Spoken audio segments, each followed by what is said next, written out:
Today we're talking with One.Life.Truck.It. It's Bobby and Marie, and they have been on the road for, gosh, it's not been a year yet, but they've been on the road for several months now, and they've covered some amazing ground.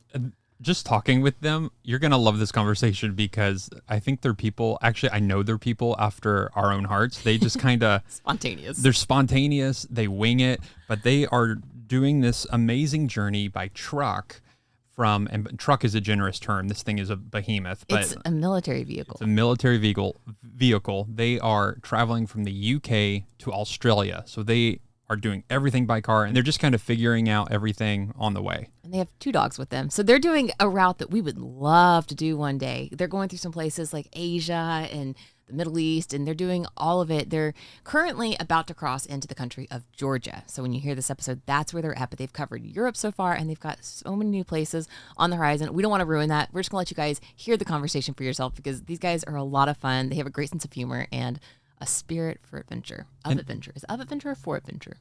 Of adventure. Of adventure. Maybe both. Oh. And hey, if you're new here, we're Chris and Sarah. This is what no one tells you. We sit down with other travelers, including ourselves. If you don't know anything about us, we are actually on a similar journey, but we're going south. Down the Pan American. Down the Pan American. And so we're currently in our truck camper sitting in Baja, California, Mexico, on the beach, and it's beautiful. Absolutely gorgeous. But before we get to the conversation, we do want to say, if you have time, please drop us a review or a rating or both on Spotify or iTunes. This really helps creators like us, helps other people discover our podcast. And yeah, it's just one of the easiest ways y'all can say thank you. We actually got a new 5-star review. Did we? Yesterday, yeah. Oh. And they were just so excited about our Baja RVing series, going cool. through. They really liked that episode. Okay. So it helps us help you. And it also helps us. Yeah. We love doing this. So if it can help us keep going, then we appreciate it. So, all right, without further ado, this is the conversation with Bobby and Marie from One.Life.Truck.It.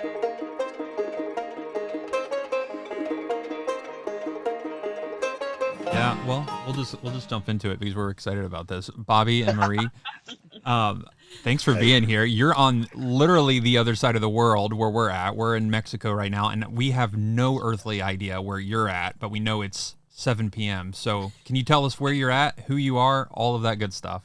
Well, we can tell you who we are, but we probably can't tell you exactly where we are. The reason being is we're on the west coast of Turkey, and yesterday 2 days ago, we met someone who recommended an island off the west coast of Turkey that was paradise and was his island. So we've driven sort of over here. We've got this ferry. We've turned up to this island we don't actually know the name of, but it is pretty close to paradise. So yeah, it's amazing. That's it's amazing. Cool. Awesome. Yeah, it's a cool story. Yeah, but my name is Bobby Bolton from England. I'm Marie de Level from France. And we're driving from the UK to Australia. That's amazing. Yeah. So let's just. All right, we're driving. We're not doing a similar journey, but it's the same mindset of a journey. We're going from the U.S. to Argentina currently right now. What made you decide to go from Europe from the UK to Australia?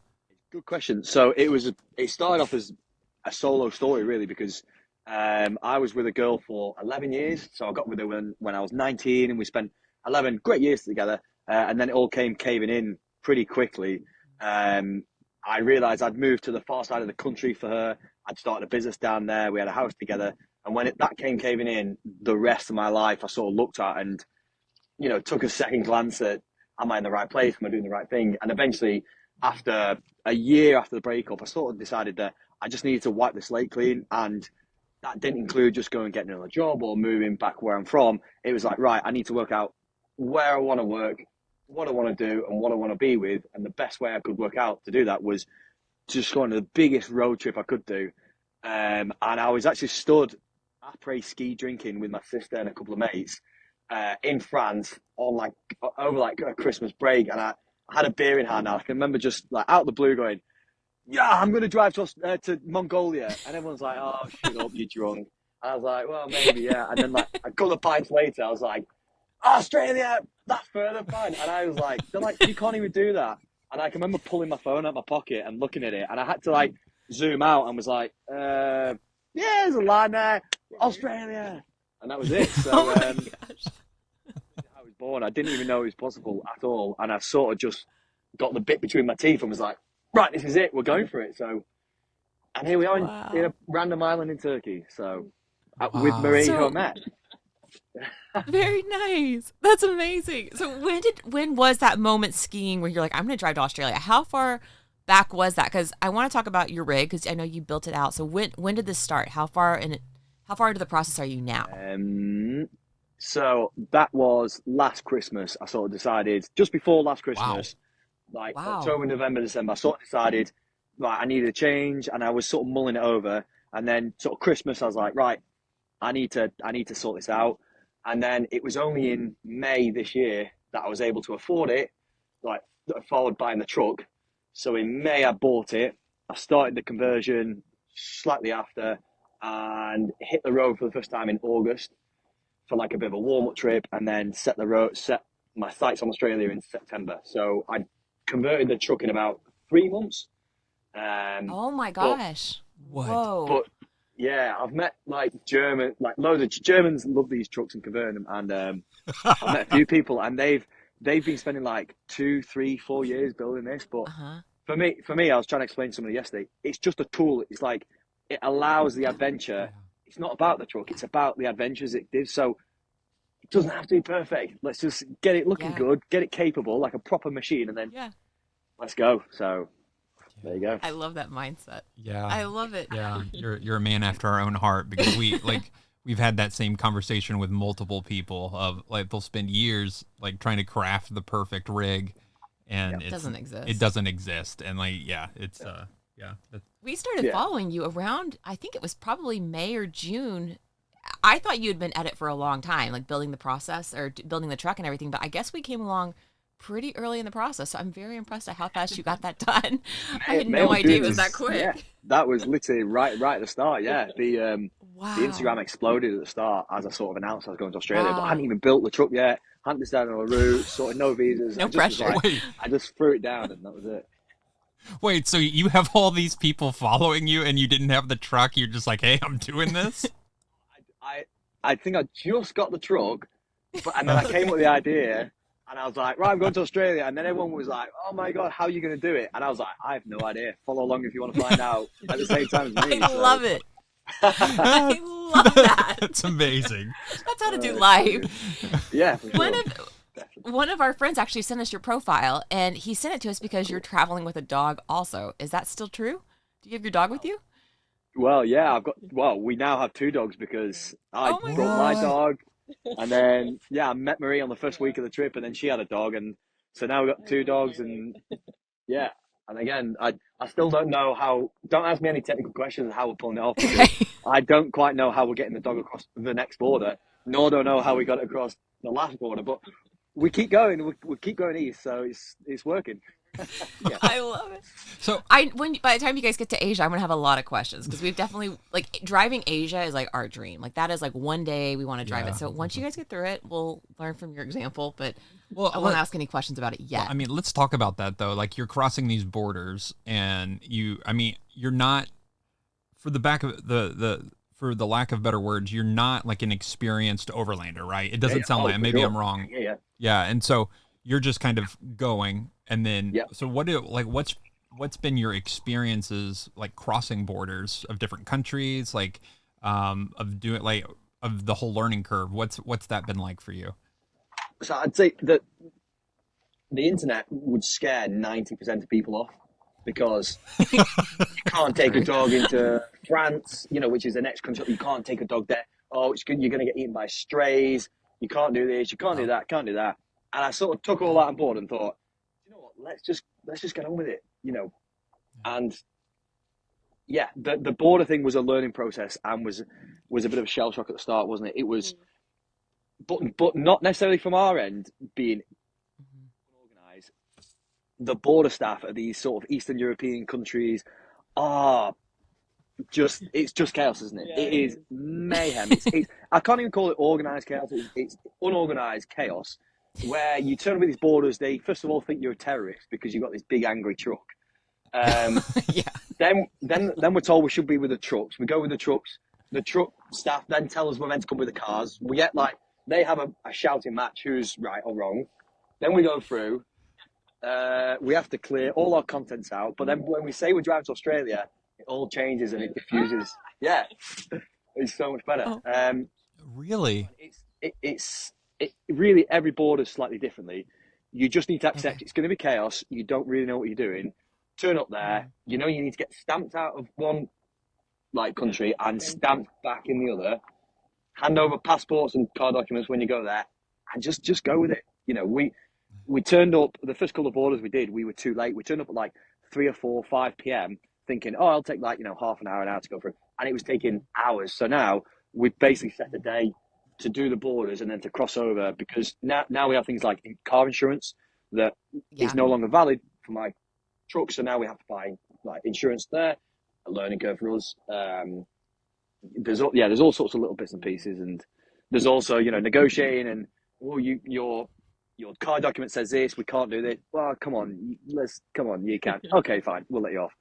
So there's genuine mayhem. That's what we've heard. We've heard the borders can take Answer the all day. We've question. only crossed one internationally so far, besides Canada, and that was just Mexico. We just did that like a couple weeks ago. Yeah. And actually, our last podcast episode was about, or two podcast episodes ago was about us crossing the border, and it was pretty easy because Mexico's easy. But I'm hearing you say that it's going to take all day, and I'm like mentally preparing, like, Yeah. okay, it's not going to be, not every Yeah. country's going to be Mexico. Yeah, not every country's gonna be in Mexico. So Can I ask you guys? Maybe this is too personal. How did you guys meet? You said you guys met the first week of the trip, and now you guys are traveling together. So, Marie, how did that happen? I'm just curious. Well, it was friends. I was studying, and then one evening I went for a run up the hill, and I saw him. We started talking, and now I'm here. Oh my gosh, I love it. You guys are both. You guys are just both so free spirited. Let's go. I love that. I love that I mentality. love it so much. It's just like, yeah. So, I mean, what are your friends? What are your family like? What are they saying about you right now? Like, Yeah, especially you, Marie, because you were in France and you just up and met this guy with the truck and hopped in the truck, and now you're in Turkey. So, I mean, how did they take that? Well, my family told me like, oh yeah, just go.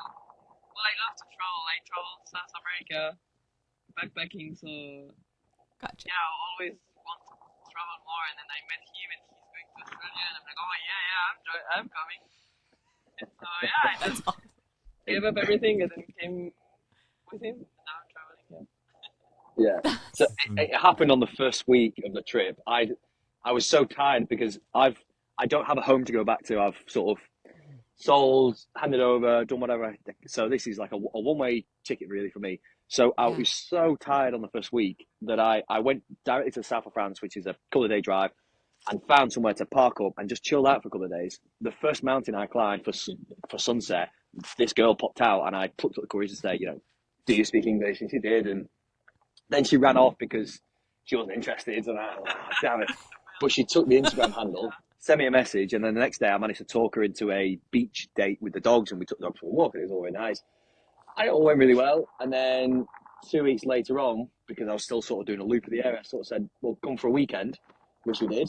Went well, and then 2 weeks after that, we met up in Genoa, and she had all her bags, and that was it. Yeah, so Oh yeah, and my she was goodness. buying a flat as well, didn't you? Yeah. Like Marie was halfway through like a diploma, what? like, and she was just going through the process of buying a flat, and was like, you know what? Let's get back on the open road, and Wow. That's amazing. So I guess you both feel at home on the road, kind of. I know it's new to you both, like the overlanding thing, but you're just the kind of people who like the flexibility and just the going wherever. It sounds like you don't have much of a schedule. Is that sort of the appeal in it?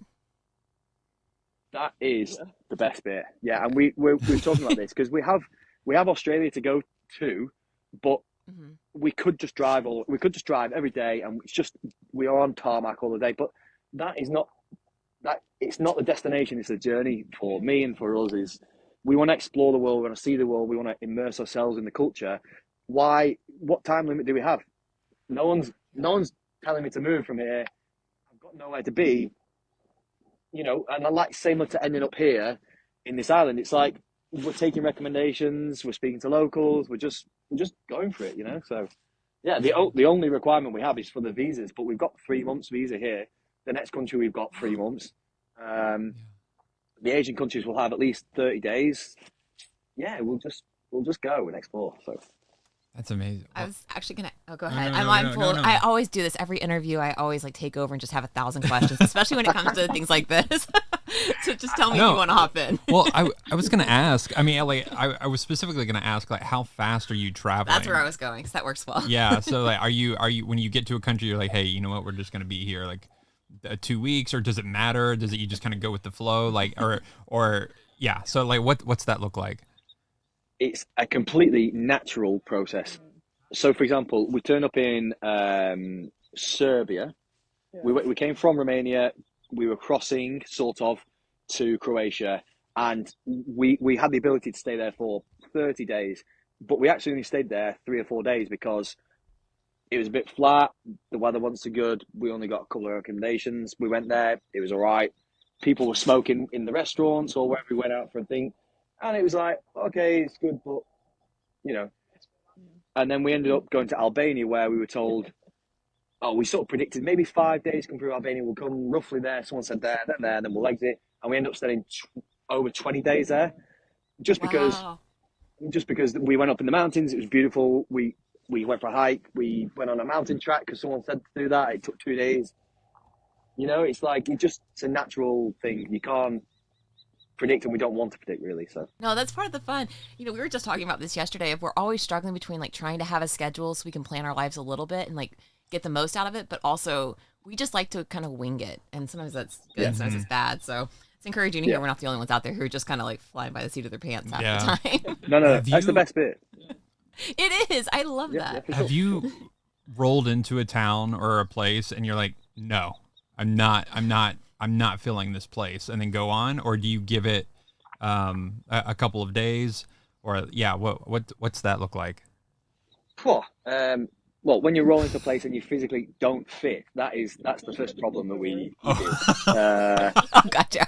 We've had like mountain places in Greek islands. People had to move cars out this little tiny road because we couldn't reverse. There was we were waking the village up to try and move cars because we were stuck. Oh my gosh. So yeah, we have all that. Down in North Macedonia. North Macedonia. Wow. Oh my god. Yeah. There's all sorts of that. I was just gonna ask, how big is your truck exactly? Because we know what it looks like, but could you tell people how big it is and what it is? Yeah. So it's basically an ex-military truck. Is the best way to describe it. That's painted blue. So it's 7 or 8 meters long. So it's not the longest, but it's 2.5 meters wide and it's 4 meters high.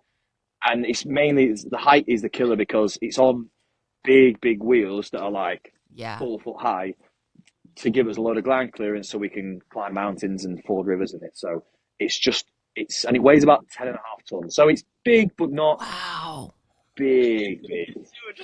It's not now. Whoa, I don't know. That's pretty big. It's big, but not big. Yeah, it's all relative, my friend. You'll be thankful for the extra space. Give it a little longer. Having that extra space and all, that's ours is pretty small. It's like we love it, but it's smaller. We have the same thing. We've got the same. We always think, oh, maybe the next truck will be slightly bigger, or we'll get a newer truck, or and actually, it's just like this is perfect. It's rough around the edges. We smash it up a little bit. Perfect. It still dries. It runs. All right. It's a bit small. Could be bigger. Just go with it. I'm certainly learning to be happy with what we have. Yeah. So. Wow. It's really cool too. We've seen those. I feel like maybe we've talked about this in the podcast, but Europe has so many options for really awesome trucks. We don't get that very often. In fact, our truck is actually from Germany. We bought it from a Swiss couple, so we didn't what you have doesn't really exist over here. So we're always a little envious of the Europeans. We get stopped every time at a gas station because people like the car nerds are like, "Where'd you get that from?" And I'm like, "We got it from some German couple." No way. Driving in Mexico, there's a lot of Europeans who drive the Pan American, and every time we see a European, they stop and they wave at us really big because they think we're European also, and we're not. We're like, sorry, American. We disappoint them greatly. We're like, we're Americans, sorry. Just keep our mouth shut. That's amazing. Oh, there we go. Yeah. Well, there's my job. There's the plan. I'll come over and build truck builder out there. Yeah. Really, you would do great. You would do great. Yeah, you would. So on the flip side of what Chris just asked, he always asks like, what do you roll into places that you get to and you just don't feel like? I think he's asking this because we just rolled into a town here in Mexico that everybody was like, oh, you're gonna love this town. You're gonna want to spend weeks there. And truthfully, we rolled in, we gave it a few days, and we're like, we're just not feeling it, and we felt guilty. Yeah, and it wasn't the locals that were saying No. it. It was all the like Americans back home. They're like, you're gonna love this town. I'm like, no, I don't really like this town. Yeah, We get loads so of that it. was disappointing. Yeah. But Yeah. on the flip side of that, do you ever roll into places and absolutely love it? Like you were just completely blown away, like you weren't expecting it? It sounds like maybe Albania was one of them, but what are some other places? Yeah, I mean, we get loads of people that recommend, oh, this is amazing, this, that, the other, but no one has your experiences or has our experiences, and no one has our wish list. And what might be good for somebody is not necessarily good for us. A lot of people that are giving recommendations are proper tourists that'll fly out, hire a car, stay in a nice hotel. And, oh, that's really nice. We go there in a truck, it's like awful because you can't park. It's a nightmare. There's too many tourist spots. So like we take everything with a pinch of salt and then take it on the chin. But we do turn up some places and it's a bit dodgy maybe. Especially some of the like we've been to the poorest country in Europe, which was Moldova, and we were just getting stared at all the time, which made it a little bit unnerving. But you get used to it with a big smile on your face, you're fine. Yeah.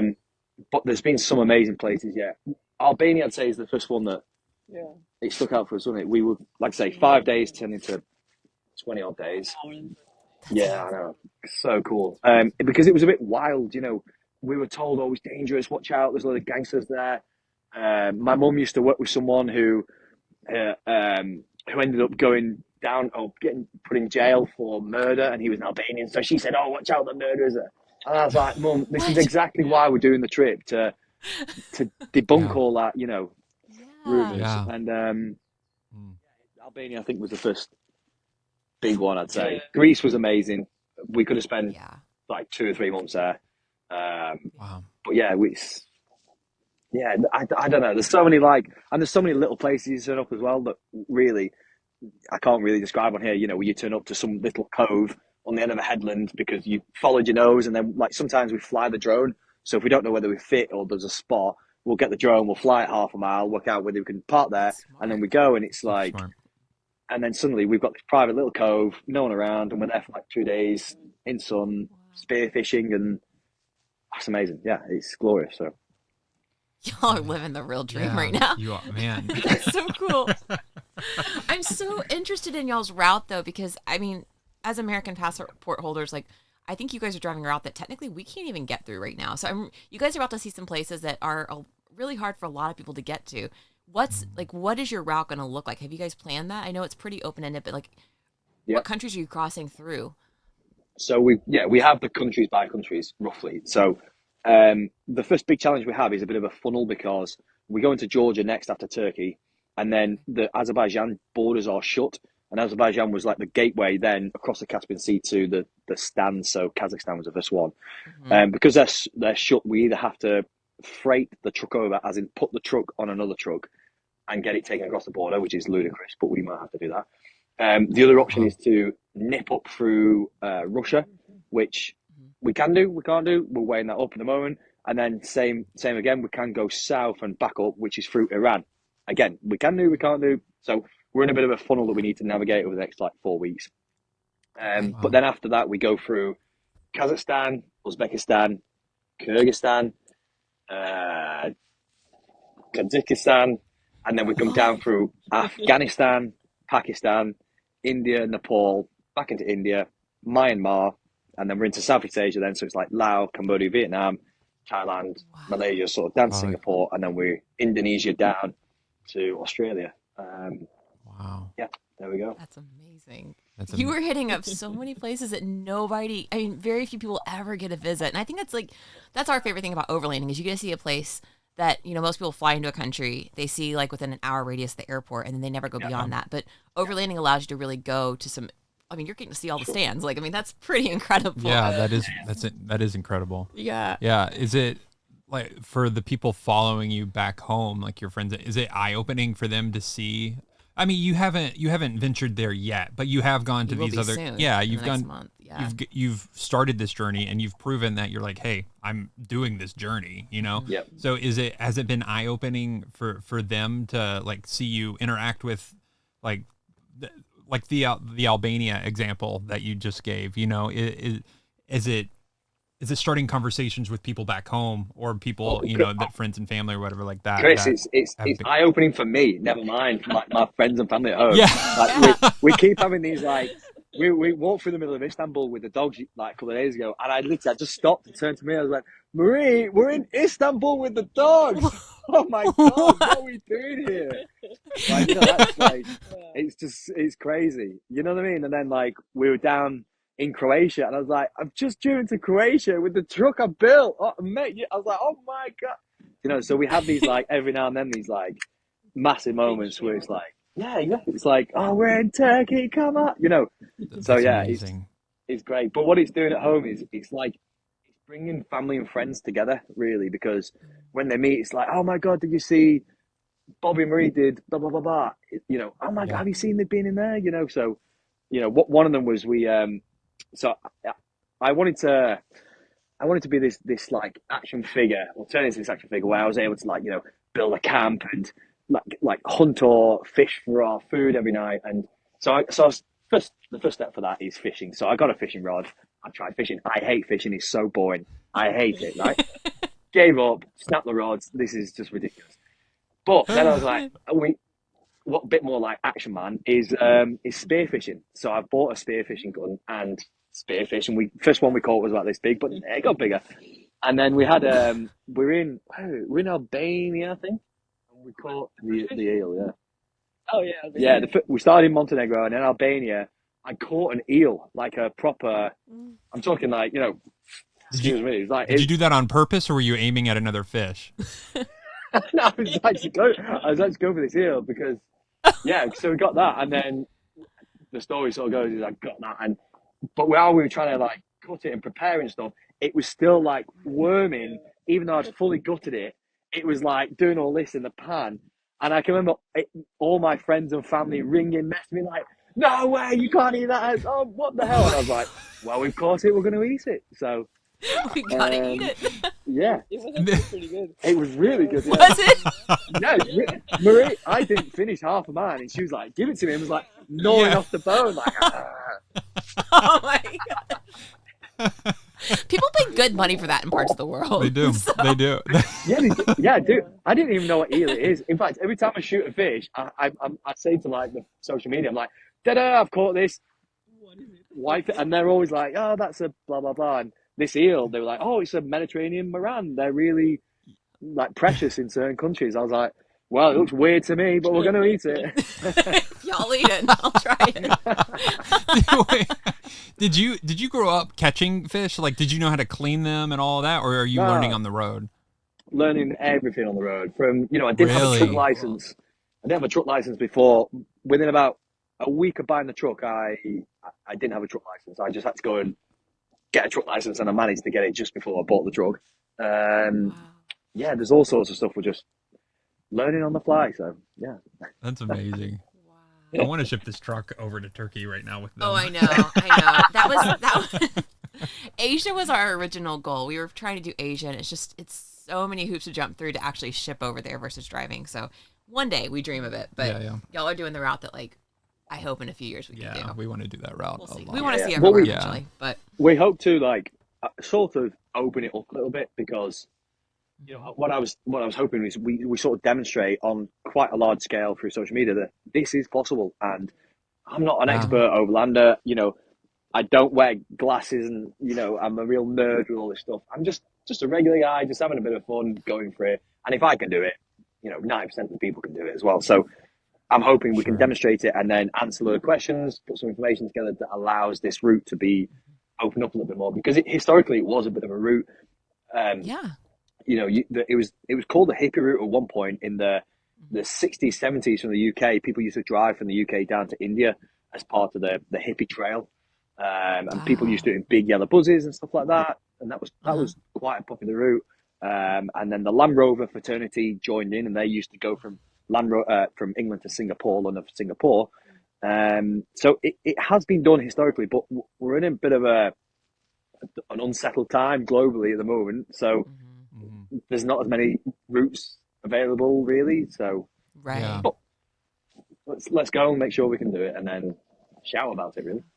that's amazing. That's so That cool. is really cool. So when you finally hit Australia and you get down there, I know you kind of hinted at it, but and I know it's not truly about the destination, but there is a point where you're going to get to Australia and you're going to be like, "Well, shoot, I'm here." Like, Yeah. at what Do you at, turn around and go home? yeah, do Is you that what turn you're around? Yeah, asking? do you turn around and go home, or you're like, you know what, like Fiji's not too far, like, or Let's ship to let's Fiji. ship wherever, like. So, Tell you what do you think that'll look let's like? give me a call in a year and a half time, Chris, and I'll answer the question. Good. Uh, Good. yeah, Good answer. yeah. I don't know. Let's see. We're toying with a few ideas. We're toying with the idea of shipping it to South America and doing the Pan Am potentially. Yeah. Maybe South Africa and doing South Africa. Maybe we've had enough. Maybe say, yeah, you know what? Let's end on a high. Let's sell it. We've thought about sailing back. We thought about driving back. Who knows? Who Who knows? And, knows? and frankly, at the Wow. moment, who cares? The Yeah. world's our oyster. Let's not overthink it. Let's not overplan it because you spoil the moment which you're in if you thinking too far ahead about what's next. For us, I keep thinking, oh, what about a house? What about this? What about marriage? What about kids? What about? And it's like, hold on a minute. Let's enjoy now. Let's not be reckless so you don't Yeah. forfeit tomorrow. But actually, let's enjoy the present. See where tomorrow brings. So. Yeah. Yeah. Oh, Absolutely. that's so good. Yeah. All I right. love that. One thing you kind of have touched on is like it's something that Chris and I are pretty passionate about. Like the gear does not make the overlanding adventure. I feel like that point of entry is so high. Like there's like this expectation that you have to have like all this crazy expensive gear to make overlanding possible. And it does take some preparation to make sure that you have, water purification if you're going somewhere that doesn't have clean water. And like there is some level of preparation, but the gear does not make it. Like you can enter with a pretty low level of stuff. But Hmm. what is something you guys brought along? Is there like a few things that you made sure the truck had? Like how did you prepare for where you're going? Yeah, to overland or even to do a big travel, you really don't Yeah. need anything bar a can-do attitude. Really, we Yeah. met a couple of cyclists who are cycling from Switzerland to Singapore, and we bumped into them and went for a Wow. meal in Istanbul. Really cool, a Swiss and Austrian Wow. guy, and they are bike packing, as in on a bike with their kit, with just like a tent. I mean, that's hardcore. I love to Amazing. sit here and say I'm John Wayne, and I'm not nothing compared to those guys. Like I am high maintenance. Yeah. I've got Yeah, air Yeah. same. conditioning, a comfy bed. Crazy. Yeah, Oh, like jealous. those Yep. guys are next level. But yeah, I think to overland, I was giving someone advice to get into overlanding or whatever. You don't need a big truck or a big rig because you don't need that. And depending on what you're doing, I keep giving advice to people to say you don't get a truck, get a van because a truck is overkill. We only use it because our travel is indefinite. We don't know when we're going to stop. It's an all year round thing. If I was only doing like summer trips, this would be overkill and just a nightmare. So you don't need a Yeah. big truck, really. You don't, because if it's warm outside, you spend 99% of the time outside anyway. Like from now on, we'll only sleep in here, make a cup of coffee, and that's it. Everything else will be outside. You don't need a big Yeah. truck. Yeah. Um, for me though, four-wheel drive has made the difference on the trip. I'd say it's probably made 30% difference. You say, even just this spot in two-wheel drive, you Yeah. won't come here. Just specifically where we are now, and this is 50% better than the next spot, half a mile away, sort of thing. So four-wheel drive is a pretty good. Mm. It's everyone's particular requirements. You don't. I've enjoyed this big truck because I've got all my toys with me. So I've got a surfboard on the roof, I've got paddleboards, a bike on the back, Nice. skis. So we go ski touring all the time and stuff. So I like to have all that, and I'll sacrifice other things to allow us to do activities on the way. But um, I think the one key thing you've got to have in a van or a truck or whatever you're doing overlanding is a good bed. A comfy bed Mm. is. I've built probably three or little things over my years now, like tiny little things. And the worst has been where I've not had a comfy bed because you spoil. You go away for a weekend, you go away for a week, and you just want to get back home or have a hotel or something like that because your bed's knackered. If you've got a comfy bed, and we've got a big king size bed here, Wow. that's it. You know, that's the answer. You know, a fridge you can do with a little bed. portable fridge. A toilet you can use outside. Water you only need a little bit. Cooking you can use a gas stove. So everything else you can compromise. But for me, a good bed, a good night's sleep keeps you positive. Yeah. So Yeah. there you go. You just need 4-wheel drive That's and a big good bed. one. There you go. 4-wheel drive and a big bed. Yeah.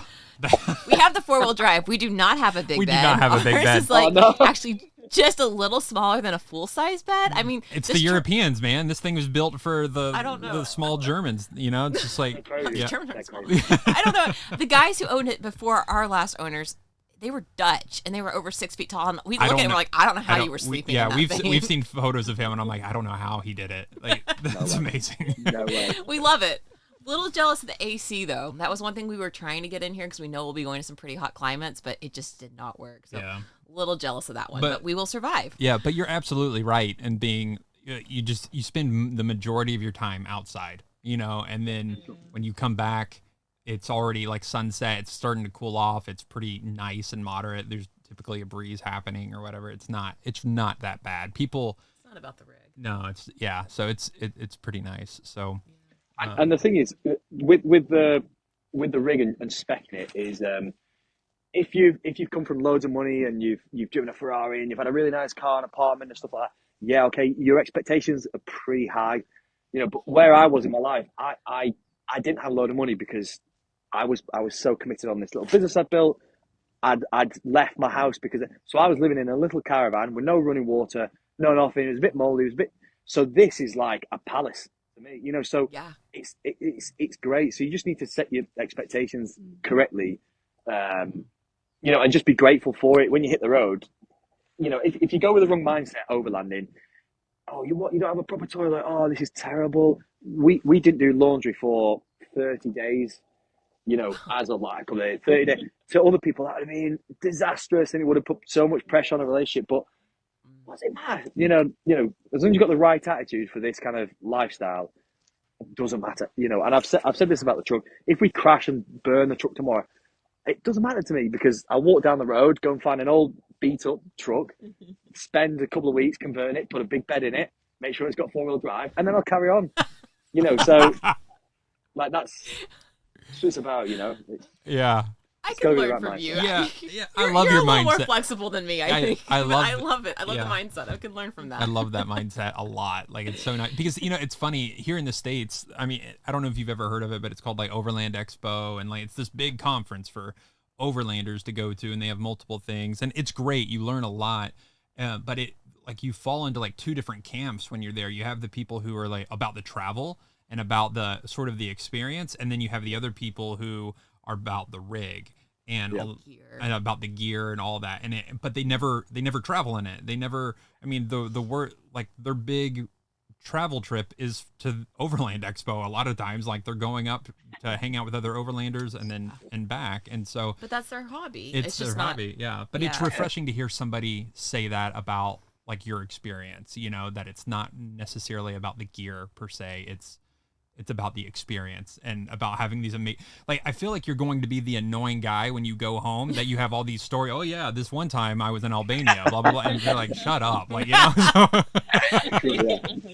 yeah. Well, where is home? That's the thing. You know, people keep saying, "Oh, when you get home," it's like, well, I am home. This is home, sort of thing. So, you know, do I want to? And this is the question we keep getting asked: is like, "Oh, where are you going to go back to?" It's like, well, we don't know. We've not actually figured it out because every country we go to is like, okay, could we see ourselves here in the future? It's like, okay, keep going. Next question. Next country. Yeah. Do we? You know, so I don't know. This might be a longer term thing than what perhaps we thought it might be, but who knows? We'll see. I can already tell you it will be. We set out 6 years ago saying we were going to live in a van for a year to see North America, and here we are. Yeah, here we 6 are. years later. In So Mexico, yeah. it'll take a while. Yeah. So yeah, and like That's amazing. you'll get a play. Well, you've got a big truck, so it's not like being in a van. Like we'll get like an Airbnb or like a home or something. We're like, wow, this is nice, and for about a week, And then we're like, all right, I'm kind of itching to go somewhere. Yeah, You yeah. know, It It's doesn't like- take me a week. It takes me like 2 nights after like 2 good nights sleeps and a real size bed, and I'm ready. I'm like, let's go. Yeah, There you she go. 100% There you go. is. So that's what Yep. that's the first modification you need to make is a big proper bed in your little camper Yes. truck thing that you got. Yeah. Yeah. That's And- the I answer. still sleep well. I Oh, do. I Sa- really do. Sarah and the dog sleeps so well. Me, it's not about me though. It's just not about me. I'm okay. I'll sacrifice. So. As long as she's happy, Okay. that's it. That's what I make sure. Yeah. As long as Mary's happy, I'm happy, you know? Exactly. Is there any specific place that you're really I looking? was gonna say that. Yeah. Yeah. Are you? So is there any specific place that you're really looking forward to in the upcoming weeks that you're going to be, or, yeah, what's that look like for you? Gorgeous nurses. Or from now on, everywhere. I don't know anywhere. Like it's all new for me. So yeah, I'm looking forward for every country. It's gonna be great. Yeah. Yeah. I completely agree. I guess the answer, the philosophical answer would be I'm really forward to tomorrow, and then tomorrow, and then tomorrow, and then tomorrow. Because it's like, it's so, So new. yeah, there's no plan. We discussed on the beach what we're going to do. We're going to stay here tomorrow. We're going to drive on. It's like, let's work it out tomorrow, sort of thing. You know, Love but it. there's cool countries coming up. You know, for me, Georgia is actually a really cool, Yeah. up and coming, diverse country with massive mountains, pretty nice cities, rich culture, rich history. Yeah, it's really nice. But then again, I can't wait to go somewhere like Pakistan and be on the northern border with the sort of Himalayas at the top there, and go through the big 6,000+ mountains, potentially in the snow by that time of year we get there, and meet my some gosh. people that, you know, don't have internet, don't have this, that, the other, and that's what I'm really looking forward to, is that kind of raw experience traveling. So I don't know, yeah, every day it's all exciting, it's all amazing, it's all exciting. Isn't life beautiful? And did you say that everything from now on is new to you? Have y'all ever done Asia or any of the parts that you're heading to? Nope. Wow. Furthest I think I've ever traveled is about 2 hours down the coastline here when I was about 16. Just for I flew in and then I was with my mum for a week in a resort and then flew out, and that's about as far east as I've been. So I've never done Okay. Asia, Central Asia, Southeast Asia, Australia. It's all new. It's all new. Amazing. You're gonna enjoy it. That's amazing. Yeah. Yeah, we're very jealous. So if people want to follow along your journey, like all of that, where can people find you? Yeah, so the best place to find us is on Instagram, and it's under One.Life.Truck.It. And the name came from, there's a saying in the Land Rover world, which is one life, live it. But I sort of swing it around, so it's One Life Truck It, with dots in between, so One Life Truck It. But I'd just like to also give a bit of a shout out to EasySim, who provided the data. So we're not on Wi-Fi, we've not got Starlink, we're literally using phone data through an eSIM and their EasySim. So Wow. thank you, those guys, keeping us. Yeah, it's crazy, and they're able to keep us top my phone with data all the way to Australia. Oh my gosh. Impossible. That's amazing. I was Yeah. actually going to ask you how you guys were doing that on some remote island in Turkey right Yeah, now. that's I assumed amazing. you had Starlink, but that's really amazing. Yeah. Very On cool. my mind. So thank you. Wow. We'll link everything down below so everybody can find you guys and follow along. And we're excited to keep following Yeah, along. We've yeah. folled for a while now and wait to see how Yeah. Georgia is next. That's one place I'd love to visit. So I'm excited. Yeah, every day is that, you know, I tried to go swimming with wild dolphins this morning, so I'm just about to post a reel about that. Oh my And then, you gosh. know, every day there's something crazy going on. So yeah, follow on because it's wild. We will. Yeah, it's cool. That's amazing. so cool, you guys. Yeah. Bobby, Marie, thank you Thank so you much so for much. being here. This was so great to finally talk to you guys. Safe travels, and I hope we cross on the road one day soon. Yeah. Oh yeah. We'll see you over in the States. Sounds good. Cheers, guys. Great to meet you. Bye. Thanks for listening to What No One Tells You with Chris and Sarah. If you have a comment or question that you want answered on the air, be sure to send us a message to hello@chrisandsarah.com, or you can call or text our phone number at 423-825-9572. Thanks for listening.